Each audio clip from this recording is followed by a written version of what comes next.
नमस्कार। राहु और केतु हमारी कुंडली की वो मिस्ट्री है जिसे हम हर पल हर कदम सुलझाने का प्रयास करते हैं और ये हर पल हर कदम उलझता चला जाता है। राहु और केतु ऐसे दो ग्रह हैं जो होते तो हैं लेकिन दिखाई नहीं देते। दिखाई नहीं देते फिर भी अपना अस्तित्व रखते हैं। क्यों रखते हैं? क्योंकि वो अपना प्रभाव दिखाते हैं।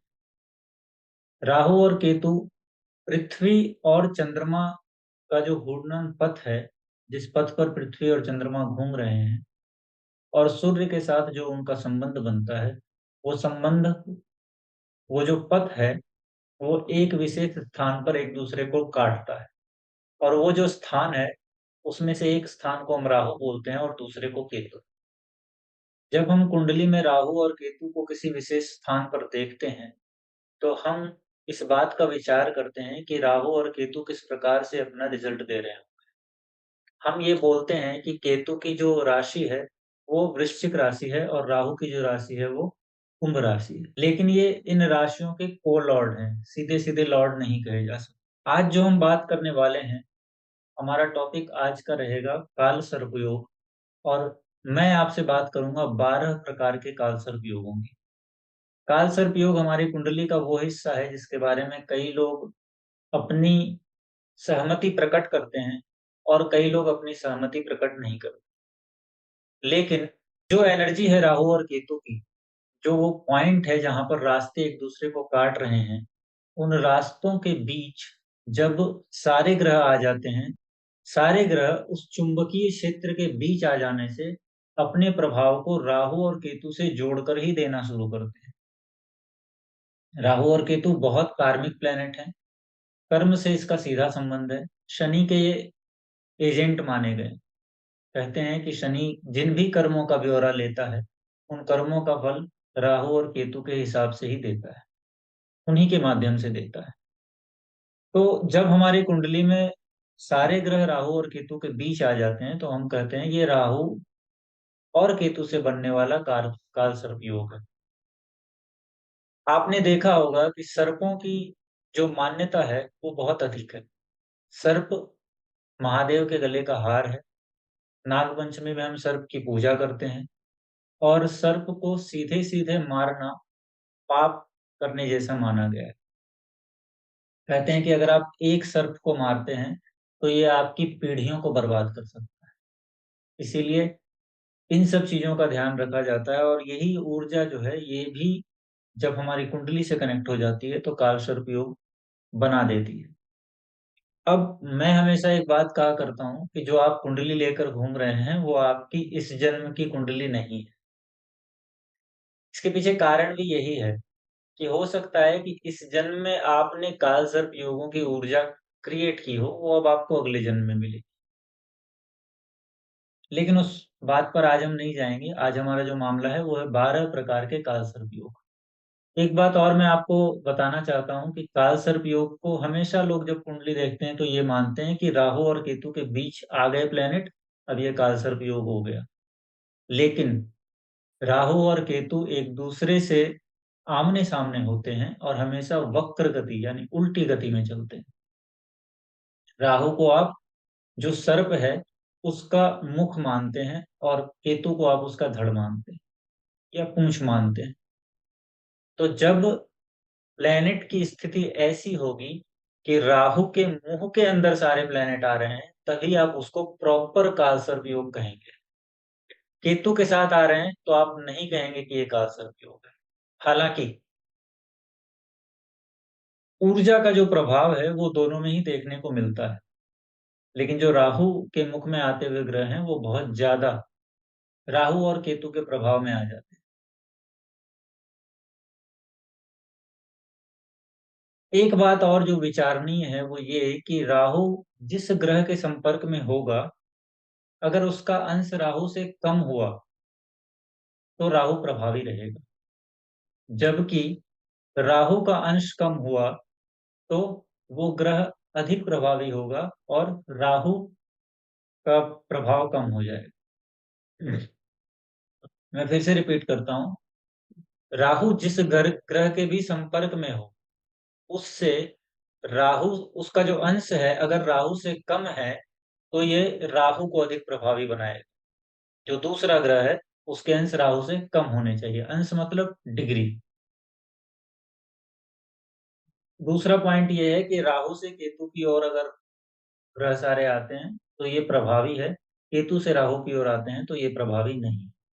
बहुत सारे ज्योतिषी दोनों को प्रभावी मानते हैं, और मैं आपको ये बताना चाहता हूँ कि थोड़ा बहुत प्रभाव कमोबेश होकर दोनों में ही मिलता है, लेकिन बहुत प्रभावी होता है राहु और केतु वाला।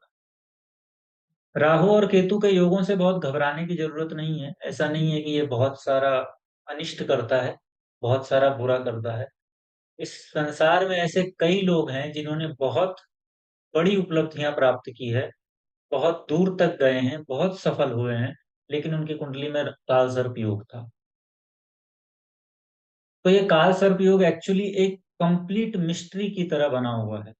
ये सफलता देता है या फिर असफल बनाता है, इतना तो पक्का है कि जिस भी कुंडली में काल सर्प योग है उस व्यक्ति के जीवन का कोई एक भाग सदा के लिए अपूर्ण हो जाएगा। कोई एक भाग होगा जो कभी अपनी पूर्णता प्राप्त नहीं कर सकेगा। ये कालसर्प योग का प्रभाव निश्चित रूप से आता है। तो सफलता मिल गई, लेकिन एक जो हिस्सा है वो पूरी तरीके से अपूर्ण रह गया। ये हमारा एक पॉइंट है, सोचने योग्य है। इस पर आप सोचिएगा, इस पर आप कुंडलियों में देखिएगा। एक और पॉइंट ये है कि सारे जो भी योग है हमारी कुंडली में, वो सारे योग हमें अपने पूर्व जन्म के कर्मों के हिसाब से मिले हैं। तो और सारे योगों का शमन भी है। अगर योग है तो हो सकता है कोई काउंटर योग बनता हो। तो वैसी स्थिति में क्या काल सर्प योग का कोई काउंटर योग है? मैं कहता हूँ काउंटर तो नहीं है, लेकिन इसके प्रभाव को कम करने के लिए बहुत सारे योग होते हैं। जैसे आप किसी सफल व्यक्ति की कुंडली में देखिए, उस व्यक्ति की कुंडली में अगर काल सर्प योग है फिर भी उसने सफलता प्राप्त की है, तो पहला पॉइंट आपको दिखेगा कि उसने बड़े संघर्षों से लड़के सफलता प्राप्त की, बहुत संघर्ष उसने किया है। दूसरा, उस कुंडली में बुधादित्य योग। अच्छा, अब बुधादित्य योग की एक बात और बताता हूँ। ये बहुत सिंपल सा योग है कि मरक्यूरी और सूर्य एक साथ हो रहे हैं और आपको बुधादित्य योग दिख रहा है, लेकिन ऐसा नहीं है।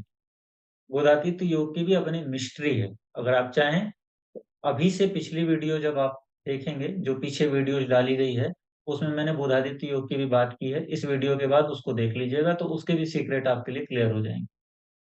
बुधादित्य योग, पंच महापुरुष योग, या कोई दूसरा योग ऐसा है जो व्यक्ति को बहुत अपनी एनर्जी देकर बहुत उत्कृष्ट बनाने का प्रयास कर रहा है, तो राहु और केतु की ऊर्जा का शमन होने लगता है। एक पॉइंट और है कि सिर्फ राहु और केतु के बीच में ही ग्रह हैं तो ही आप इसको राहु केतु का काल सर्प योग बोल करके किसी को इसका प्रिडिक्शन दे करके आप ये मत बताइए कि वो काल सर्प योग है तुम्हारी कुंडली में, क्योंकि इससे व्यक्ति डर जाते हैं, नाम से ही बहुत डर जाते हैं। इसकी शांति भी है, इसका उपाय भी होता है, बहुत सारी चीजें होती है, लोग करते भी हैं, काम भी करती है ये चीजें। तो जब राहु और केतु के बीच ग्रह आए हुए हैं तो एक बात का ध्यान रखना है कि कहीं कोई ग्रह बाहर तो नहीं निकल गया है। अगर कोई भी ग्रह इस बंधन से बाहर निकल रहा है तो इसका मतलब कि राहु और केतु के इस काल सर्प योग का वो खंडन कर रहा है, और इससे उसकी ऊर्जा कम हो जाएगी, इसकी राहु और केतु के काल सर्प योग की। ठीक है। तो ये सारे पॉइंट्स आपको देखने पड़ेंगे, उसके बाद आप डिसाइड कीजिए कि राहु केतु क्या कर रहे हैं कुंडली में। वैसे मैं एक बात बता देता हूँ कि राहु और केतु बहुत कार्मिक हैं, कुंडली में जहां भी बैठे ये हमेशा कार्मिक स्वभाव लेकर बैठते हैं, और आपको कुछ ना कुछ जीवन भर कर्म से ये प्रदान करते रहेंगे या आपसे लेते रहेंगे। जो एक पॉइंट मैंने बताया कि वो आपको सफलता भी दे सकते हैं, ये ध्यान रखना है, इससे मनोबल गिरता नहीं। हाँ, संघर्ष लाइफ में बहुत आता है, बहुत सारे उतार चढ़ाव आते हैं, ये पक्का है। कुछ और चीजें भी देखनी है कि ग्रह किस भाव में बैठा है, किस दूसरे ग्रह से दृष्ट है, किस ग्रह से युति बना रहा है, और किस एनर्जी को क्रिएट कर रहा है, फर्स्ट सेवंथ में है या सेकंड एट्थ में है। वो जो एनर्जी है वो अलग अलग काल सर्प योग बनाती है, उसकी अब हम बात करेंगे आगे। जब किसी कुंडली में कालसर्प योग होगा, तो इस बात को ध्यान रखना है कि बाकी उस परिवार के जो बाकी लोग हैं उनकी कुंडली में भी कालसर्प योग जैसी ऊर्जा हो सकती है। क्योंकि ये ऊर्जा एक्चुअली परिवार की पीढ़ियों से चली आ रही होती है, और ये एक प्रकार का पितृदोष या पीछे से आया हुआ कोई दोष क्रिएट करती है। लेकिन इसी दोष से कई बार, मैं आपको बता रहा हूँ ना, कि इसी दोष के कारण कई बार व्यक्ति सफल भी होता है। तो जो व्यक्ति सफल हो रहा है ना, हो सकता है कि वो व्यक्ति उस साइकिल को काट दे रहा है, साइकिल को काटने का प्रयास कर रहा है। ये हमें ध्यान रखना है। तो वो चीजों का तो आकलन आप तब कर पाएंगे जब 2-3 चार्ट आपके पास हों पिछले पीढ़ियों के, और आप पैटर्न जान पाएं कि क्या पैटर्न बन रहा है लाइफ का। अब जो 12 राशियां हैं हमारे ज्योतिष में, इन 12 राशियों या 12 भावों के कारण 12 प्रकार के कालसर्प योग बनते हैं। जैसे फर्स्ट और सेवंथ हाउस से कालसर्प योग बने, जैसे फर्स्ट हाउस से बने, सेवंथ को नहीं, फर्स्ट को आप लीजिए। इस कालसर्प योग से व्यक्ति, इसको, इसका नाम है अनंत काल सर्प योग। ठीक है। और इस योग के कारण व्यक्ति को मानसिक अशांति होती है, व्यक्ति हमेशा कंफ्यूज रहता है, उसके द्वारा जो चीजें सेलेक्ट की जाती है उस पर उसको भरोसा नहीं होता, और जो सिलेक्शन किया जाता है, जैसे वो अब किसी सब्जेक्ट का सिलेक्शन करेगा, प्रोफेशन का सिलेक्शन करेगा, तो वहां उसको असफलता दिखाई देती है। उसको लगता है हर काम में ही मेरे गड़बड़ी आ रही है, पता नहीं क्या बात है, सारे काम मेरे रुक जा रहे हैं। क्योंकि ये लग्न में बन रहा है, तो व्यक्ति को कंप्लीट रूप से प्रभावी कर देता है ये व्यक्ति के ऊपर। मानसिक अशांति हो जाती है, जीवन की अस्थिरता बढ़ जाती है। कई बार ये बुद्धि को कपट बुद्धि वाला बना देता है व्यक्ति को। व्यक्ति कनिंग होने का प्रयास करता है, क्लेवर होने का प्रयास करता है, लेकिन धोखा खाता है, गिरता है, असफलता प्राप्त करता है। चूंकि सेवंथ हाउस से भी इसका बहुत कनेक्शन है, तो हो सकता है कि लाइफ, मैरिटल लाइफ में जो मैरिज लाइफ है वो भी गड़बड़ हो जाए। लेकिन ध्यान रखिएगा कि कोई भी योग दूसरे योगों से काउंटर हो सकता है। अगर कोई योग हम देख रहे हैं, तो दूसरे योगों से अगर वो काउंटर होगा तो उसके रिजल्ट में कमी या कंप्लीटली वो रिजल्ट खत्म हो जाएगा। इस प्रकार से चीजें होती है। दूसरा है कुलिक काल सर्प योग। ये सेकंड से 8 तक बनेगा, दूसरे भाव से 8वें भाव तक। ऐसे व्यक्ति का जातक, जो जातक होता है, उस जातक का जो स्वास्थ्य है वो हमेशा प्रभावी रूप से खराब रहता है, समस्या क्रिएट करता है उसको। और आर्थिक पक्ष भी गड़बड़ होता है। आर्थिक पक्ष, क्योंकि ये फैमिली का हाउस है, 8th हाउस आपके इन लॉज का हाउस है, इनहेरिटेंस का हाउस है, तो इन सारी चीजों में वो प्रॉब्लम करेगा, आपकी वाणी को खराब करेगा, और उसके कारण आपको संघर्ष झेलना पड़ेगा। आपके पास एक्यूमुलेटेड वेल्थ में कमी आने लगेगी। वाणी कर्कश करता है या कई प्रकार से गड़बड़ कर देता है वाणी को, इसलिए भी आपके जो लोग हैं, आपके जो मित्र हैं, आपके जो चाहने वाले हैं, जो रिलेटिव हैं, वो आपका साथ नहीं दे पाते, वो आपसे दूर रहते हैं। व्यक्ति कलह क्रिएट करने वाला बन जाता है, और परिवार से भी उस व्यक्ति को बहुत सपोर्ट नहीं मिलता, फैमिली से। कई बार व्यक्ति को अपयश मिलता है। अपयश का मतलब डिफेमेशन का प्रभाव देखने को मिलता है व्यक्ति में।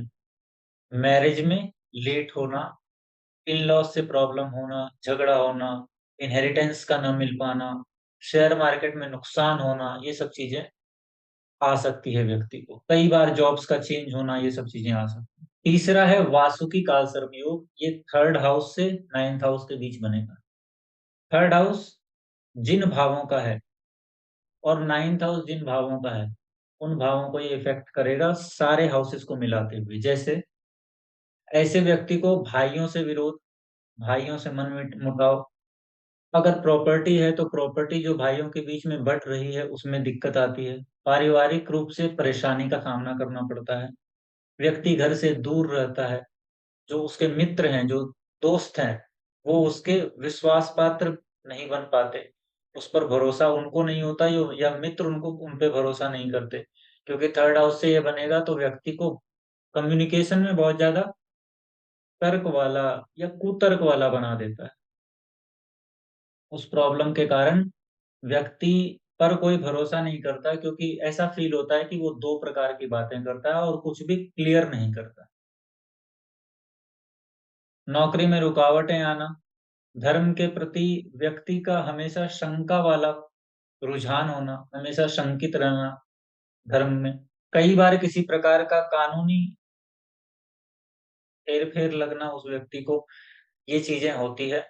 और धन कमाता है, पर कोई न कोई बदनामी उसके पीछे लगे या धन का बहुत व्यय करे, ये सारी चीज़ें देखने को आती है वासुकी नाम के कालसर्प योग।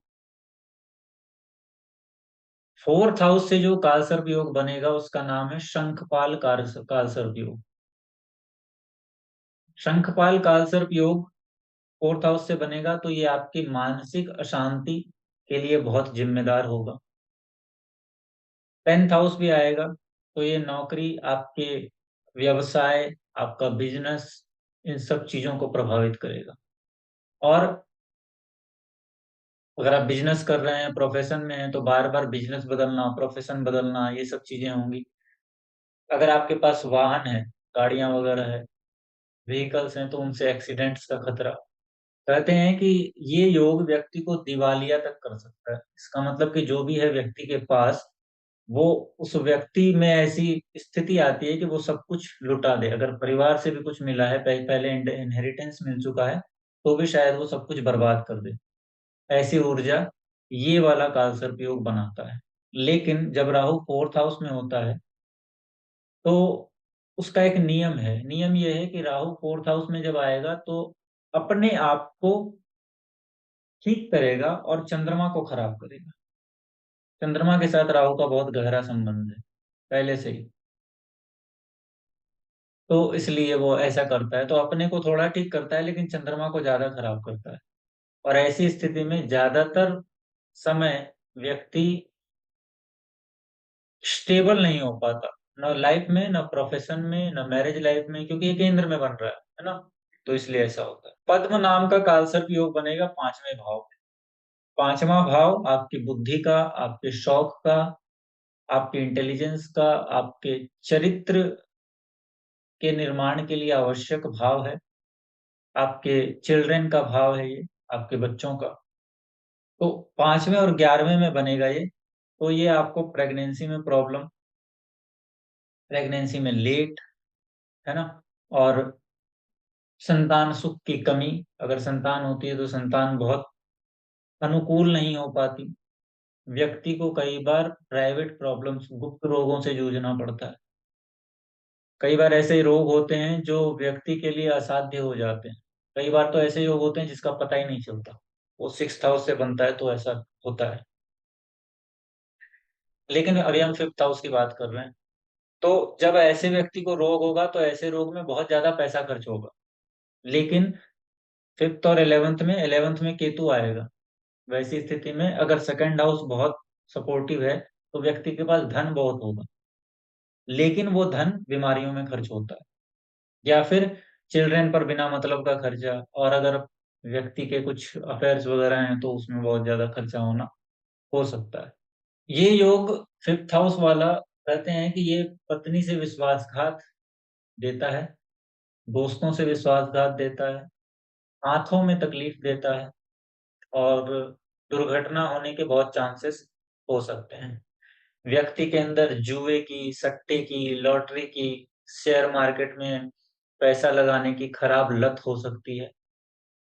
2nd हाउस से जो मैंने बताया था, उस समय में 2nd हाउस से जो ये योग बनेगा उसमें व्यक्ति के अंदर व्यसन में जाने का खतरा, शराब वगैरह पीने की आदत, ये सब चीज़ें लग सकती हैं। तो 5th हाउस हमारी शिक्षा का भी है और हमें पता है कि शिक्षा भी अवरुद्ध होगी, अगर ऐसा होगा तो शिक्षा में भी प्रॉब्लम आएगी। जहाँ तक वो जो एजुकेशन है, उसमें दिक्कत आएगी।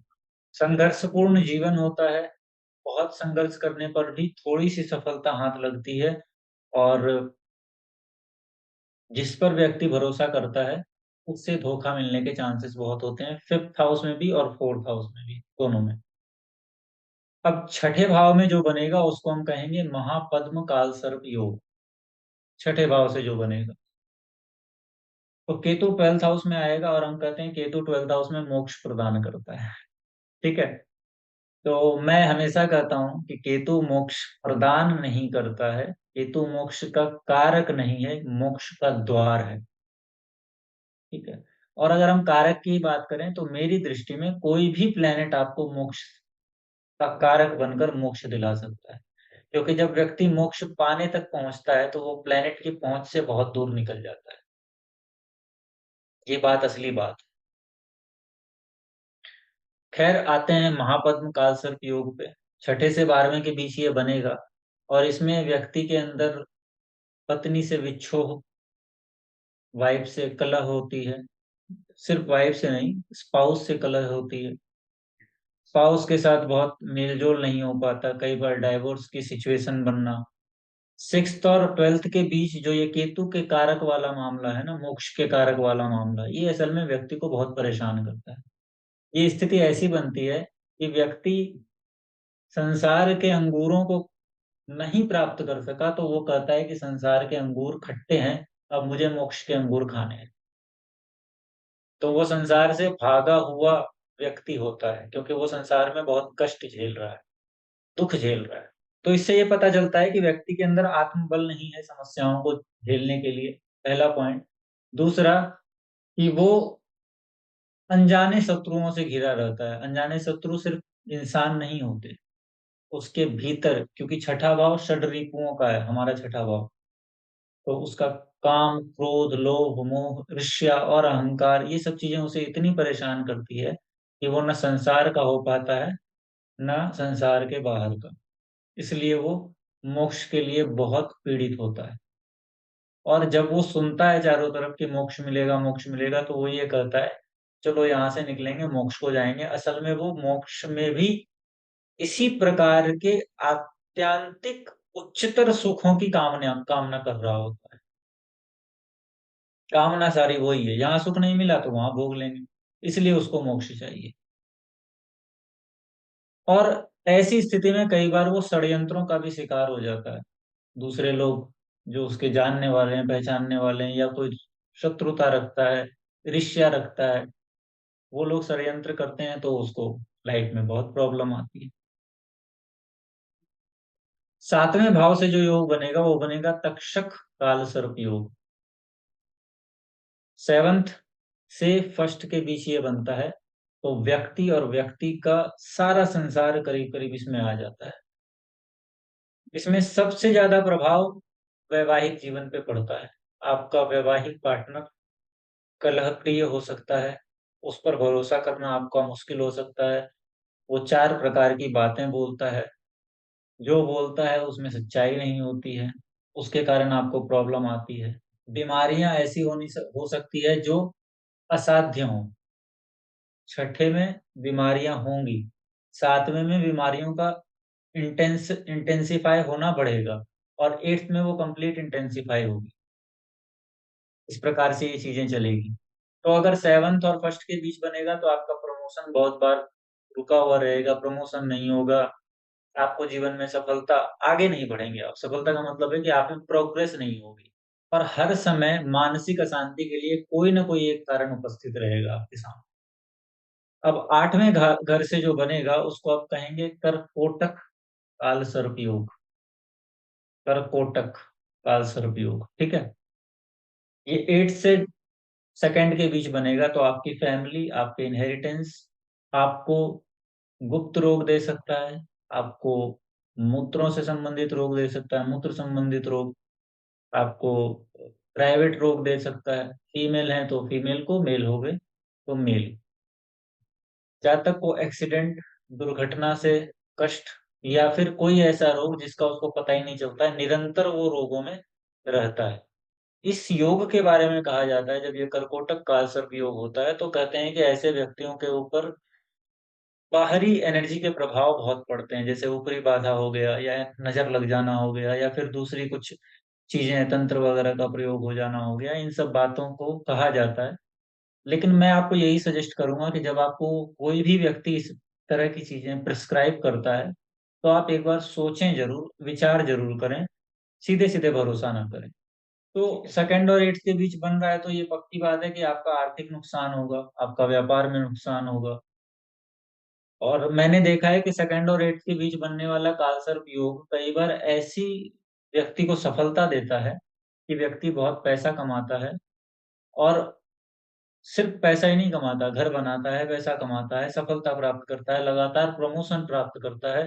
धीरे धीरे करके संघर्षों से लड़ते लड़ते वो लाइफ में ऊंचे स्तर पे पहुंच जाता है। तो इस सिचुएशन में अगर ये पॉजिटिव रिजल्ट देगा तो ये पदोन्नति कराएगा, नहीं तो पदोन्नति करा देगा, है ना। मित्रों से, दोस्तों से बहुत हानि पहुंचाएगा, नहीं तो दोस्तों से बहुत लाभ पहुंचाएगा। इन लॉज बहुत अच्छे हो जाएंगे, मदद करने वाले हो जाएंगे, नहीं तो इन लॉज आपको परेशान करने वाले मिल जाएंगे। फैमिली से आपका जो रिश्ता है उसमें आपका मान सम्मान है वो घट जाएगा। ठीक है, तो ये देख लेना जरूरी है कि पॉजिटिव है या निगेटिव है। पॉजिटिव कैसे होगा? कुंडली में और योग अगर बन रहे हैं, पॉजिटिव योग, तो वो व्यक्ति को सहायता देते हैं, फिर वो समस्या से लड़के आगे बढ़ता है, ऊपर चढ़ता है। एट्थ और सेकंड में जब ये योग बनेगा तो हमें ये कहा जाता है, सेवंथ और वन में भी और एट्थ और सेकंड में भी, तो ये बोला जाता है कि वैसे व्यक्ति को किसी के साथ पार्टनरशिप नहीं करनी चाहिए, क्योंकि वो पार्टनरशिप करेगा तो अपना भी नुकसान करेगा और जिसके साथ पार्टनरशिप कर रहा है उसका भी नुकसान करेगा। नवे भाव में जब ये योग बनेगा तो इसको कहते हैं शंखनाद कालसर्प योग या शंख चूड़ कालसर्प योग। दो में से एक नाम आप रख सकते हैं। ये नाइन्थ से बनेगा, चूंकि हमने फर्स्ट से सेवंथ की प्रक्रिया पूरी कर ली है, तो अब चीजें जो है वो फिर से आमने सामने हो रही है। थर्ड में हमने बनाया, अब वो नाइन्थ में हो गया, तो पहले थर्ड में राहु था, अब नाइन्थ में राहु आ गया, लेकिन एनर्जी एक जैसी होगी करीब करीब। तो ये नाइन्थ में आएगा, नाइन्थ हमारे भाग्य का है, तो ये आपके लाइफ के बीच का जो लुब्रिकेशन है ना, आपके लाइफ में जो घटनाओं का लुब्रिकेशन है वो खत्म होने लगता है, तो आपको बहुत स्ट्रेसफुल भाग्य दिखाई पड़ता है। आपको लगता है भाग्य मेरा बहुत सपोर्टिव नहीं है, हर समय हर काम में रुकावटें आ जाती है और कुछ भी कंप्लीट नहीं हो पाता, ऐसा फील होगा आपको। कहते हैं कि बॉस से, अधिकारियों से, पिता से मनमुटाव हो जाता है। धार्मिक क्षेत्रों में आपकी जो इच्छा है जाने की वो खत्म होने लगती है, और कई बार धर्म को लेकर आप कुतर्क भी करते हैं। जब ऐसा योग आता है तो व्यक्ति कई बार अपने पूर्वजों से मिले हुए पैसों को बर्बाद कर देता है। एट्थ और नाइन्थ दोनों में सिचुएशन ये बनती है। टेंथ हाउस में जब ये योग बनेगा, टेंथ से लेकर फोर्थ में, तो जो हमने फोर्थ में बातें की थी वो सारी लागू हो जाएगी। इस योग को आप कहेंगे पातक काल सर्प योग। ठीक है, इसका नाम है पातक काल सर्प योग। तो ये टेंथ से फोर्थ के बीच बनेगा। जब ये टेंथ से फोर्थ के बीच बनेगा तो हम जानते हैं कि टेंथ हाउस हमारा प्रोफेशन का हाउस है, तो ये प्रोफेशन को डिस्टर्ब करेगा। लेकिन टेंथ में राहु अगर है तो ये व्यक्ति के लिए कई बार अच्छा भी होता है। व्यक्ति को प्रोफेशन में ऊंचा बढ़ाने का प्रयास करता है, राजनीति का ज्ञान देने का प्रयास करता है। टेंथ और इलेवेंथ में जब राहु आएगा तो ऐसे लोग कनिंगनेस की तरफ जाते हैं, क्लेवर होते हैं, तो ये सफलता का सूचक बन जाता है। लेकिन ऐसे व्यक्ति सफलता की दौड़ में शामिल तो हो जाते हैं, लेकिन घर से दूर हो जाते हैं, अपने परिवार से, अपने घर से दूर हो जाते हैं। और ये दौड़ कई बार उनको बहुत परिपक्व होने के पहले ही अपने झांसे में ले लेती है। इसके कारण भटका हुआ सा व्यक्ति हो जाता है और बस सफलता के पीछे भाग रहा है और सफलता मिल नहीं रही। माता को कष्ट, किसी प्रकार की लंबी बीमारी होने के चांसेस होते हैं। संतान पक्ष से कष्ट आता है, संतान से सुख नहीं मिल पाता। अगर ऐसी सिचुएशन में राहु की दशा चल रही हो या राहु बहुत प्रभावी हो जाता है तो माता पिता से वियोग भी देखने को मिलता है। 11th हाउस में जब बनेगा काल सर्प योग तो इसको कहते हैं विषाक्त या विषधर काल सर्प योग। 11th में राहु आ रहा है और हम सब जानते हैं कि 11th का राहु तो बहुत पैसा देने वाला है, लेकिन ऐसे सीधे सीधे नहीं होता है, क्योंकि ये काल सर्प योग है। इसमें सिर्फ राहु और केतु की ही बात नहीं, सारे ग्रह राहु और केतु के बीच आ गए हैं, ये भी हमें ध्यान रखना है। तो ये व्यक्ति को आंखों में पीड़ा देता है। सेकंड में होगा तो भी आंखों में पीड़ा देगा, एट्थ में होगा तो भी आंखों में पीड़ा देगा, अभी ट्वेल्थ में जाएंगे तो वहां भी आंखों में पीड़ा आएगी। 11th में आंखों में पीड़ा, एक्सीडेंट का डर, लंबी बीमारियां होना या अक्सर बीमार पड़े रहना, हृदय का रोग। ये हृदय का रोग बहुत कनेक्टेड है 11th हाउस। आपके दोस्तों का दुश्मन के रूप में परिवर्तित हो जाना, किसी से बहुत अच्छी दोस्ती थी, बाद में कुछ हुआ तो आप उसके दुश्मन हो गए या वो आपका दुश्मन हो गया। नींद ना आना, हमेशा बहुत रेस्टलेस की स्थिति होना, किसी लंबी बीमारी की संभावना या अपने जन्म स्थान से दूर चले जाता है व्यक्ति या तो जानबूझकर जाए या फिर मजबूरी में जाए, दोनों में से कोई एक स्थिति होती है। जब ये 12th में बनेगा, 12th में राहु और 6th में केतु, तो वैसी सिचुएशन में हम कहेंगे ये शेष नाग कालसर्प योग है। द्वादश से षष्ठ के बीच ये बनता है। ऐसी स्थिति में व्यक्ति के गुप्त शत्रु बहुत हो जाते हैं। लोग आपके लिए राजनीति बैकबाइटिंग करते हैं। 10th में भी 12th में भी दोनों में होगा ये। लोग बैकबाइटिंग करते हैं, आपकी सफलता से चिढ़ते हैं, आपकी सफलता से उनको अच्छा फील नहीं होता। आपको लगातार ऐसे लोग परेशान करते हैं, दुख पहुंचाते हैं, कष्ट पहुंचाते हैं। और ऐसी सिचुएशन में आप, चूंकि 12th हाउस में राहु आ रहा है, तो आपके अंदर बहुत ज्यादा प्लेजरफुल भावनाएं होंगी और कई बार आप भटक सकते हैं और आपका नाम खराब हो सकता है, डिफेमेशन हो सकता है, बदनामी मिल सकती है, आप स्पेकुलेशंस में फंस सकते हैं। आंखों की आपको आंखों का ऑपरेशन करवाना पड़ सकता है। आंखों में कहीं कोई ऐसी दिक्कत हो जाए जिसका आपको ऑपरेशन करवाना पड़े, कोर्ट कचहरी का मामला आपके पीछे पड़े, केस वगैरह हो जाए। ये तो 6th हाउस 12th हाउस के बीच का मामला है। तो बात असल में ये है जो हमें समझनी है। अभी इसमें और भी चीजें हैं, जैसे कि इसके उपाय क्या होंगे, हम क्या इसके उपाय कर सकते हैं, या फिर ये योग और किस प्रकार से परिणाम देंगे, दशांतर दशा में कैसे चीजों को बदलेंगे, ये सारी चीजें हैं।